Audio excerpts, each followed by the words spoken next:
Salutations, dear viewers of the Dragonverse channel. It is I, Persephone Kruger. And today I'm going to show you one of my decks.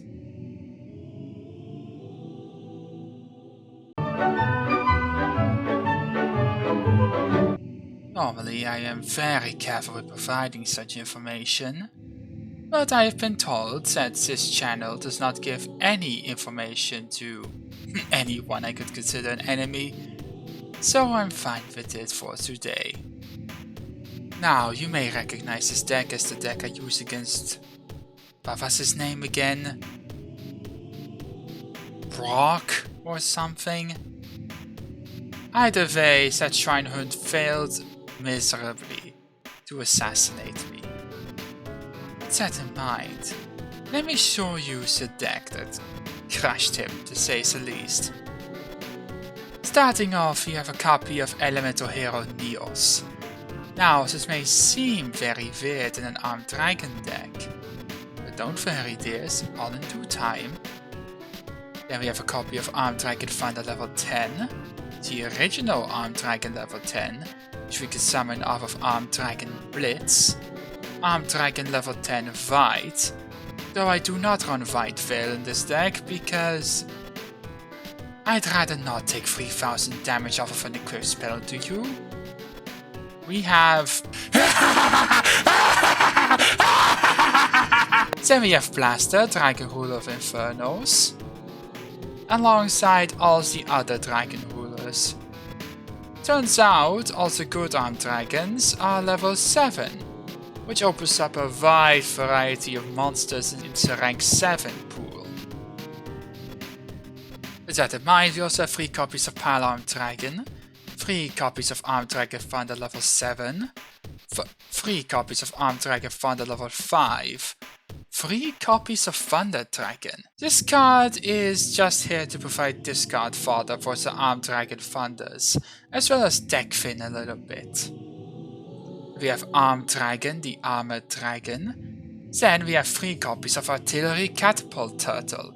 I contributed to Special Summoner Gaia the Fierce Knight, all zeros that I run, or a level 5 Dragon monster from my hand or deck, like Armed Dragon Thunder level 5. Well, looky here. Then we have 3 copies of Armed Dragon Thunder level 3. Oh, actually, we have 6 copies of Armed Dragon Thunder level 3, because we can bring it out using Armed Dragon Flash. Then we have 2 copies of Return of the Dragon Lords. Then we have a copy of Psychic Eraser Laser, a good one-size-fits-all monster removal card. 3 copies of Neos Fusion. This is where the Elemental Hero Neos comes in. We use an Elemental Hero Neos alongside any Armed Dragon monster in the deck to make Armed Neos. Now if this card is special summoned, I can choose a Dragon monster in my grave and destroy all monsters my opponent controls with an equal or lower level. So say we send White to the graveyard, I can then destroy monsters my opponent controls whose level is 10 or lower. But the fun doesn't stop there, my friends. For when this card destroys a monster by battle, I can make it gain the following effect. During the main phase as a quick effect, I contribute this card, special summon Elemental Hero Fusion monster from my extra deck, ignoring its summoning conditions. We have 2 options for this. We have Elemental Hero Shining Neos Wingman, good source of removal, all things considered. Or we have the really powerful option, Elemental Hero Cosmo Neos. If this card is special summoned from the extra deck, I can activate the effect. For the rest of this turn, my opponent cannot activate cards, and cards they control cannot activate effects, nor can they activate any effects in response to this activation. By using Armed Neos to go into Cosmo Neos, I can effectively skip my opponent's turn.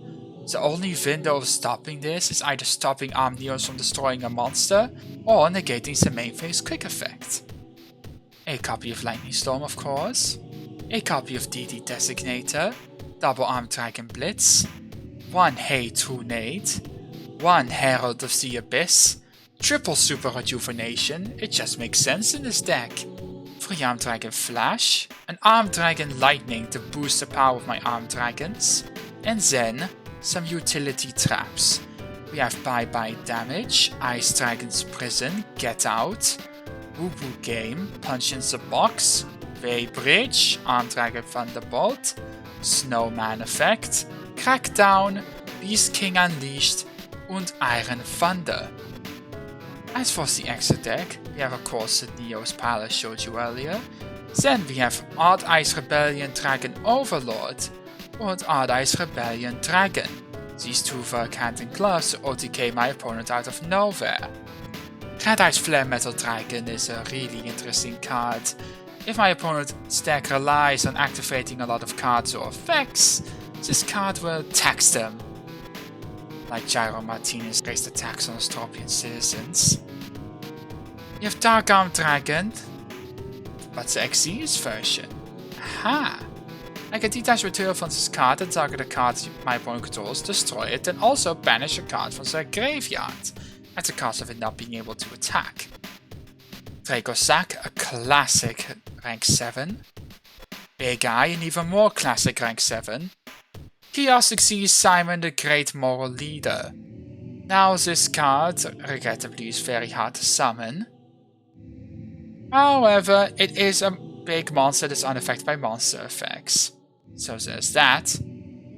Ardai's Absolute Dragon can negate attacks for me. I did consider once upon a time to put Ardai's Vortex Dragon into the deck, and maybe I will one day.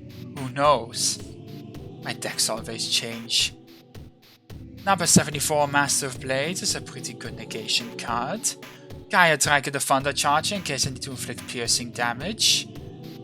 Follow Venegas, the Darkest Dragon Doom Rider, is a very fun card. And finally, number 28, Titanic Moth.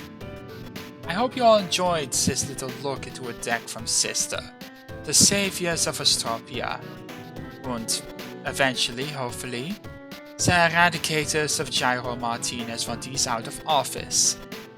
He will be brought to justice soon enough, I bet. Tschüss!